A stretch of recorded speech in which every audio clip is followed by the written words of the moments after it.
Hello and welcome to Rise of Cultures. This time I will present you with some news from the beta, and as you see, the Thai event is going on and it's going strong. It's not too many differences for the Thai event, as it's the same as last year. That's a small change and I'll show you a little later.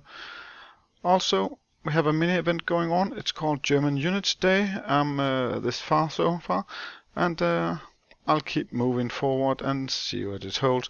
It has some cool additions here, and often also research points here as reward for doing all those small quests.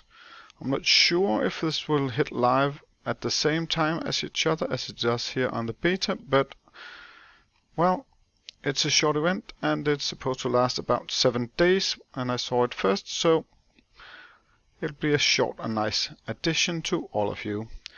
Now let's turn on over here. Make sure to notice that we can actually choose which event we want to look into, because this is a new addition that there can be 2 events going on at the same time, and it's just moving us back to there, because there isn't anything, there isn't a shop here like there is in the Thai event. Now the new thing about the Thai event is not the daily specials, it's not these, maybe it's the daily special is in a different order, but the difference is actually the event pass. Now, as you can see, I haven't made it very far, and haven't been very focused on buying the stuff I need, but it's pretty clear it's more or less the same as in previous events.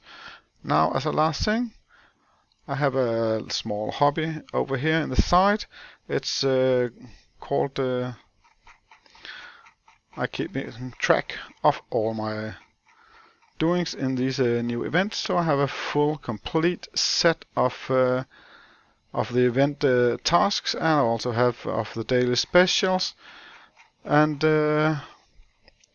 last but not least, I also have for all the tasks in the German unit today. As you can see, lots of research point and different boxes with all kinds of stuff in, and maybe you'll find it worth it, maybe not. Well, it's up to you. I'll say thank you for watching this video.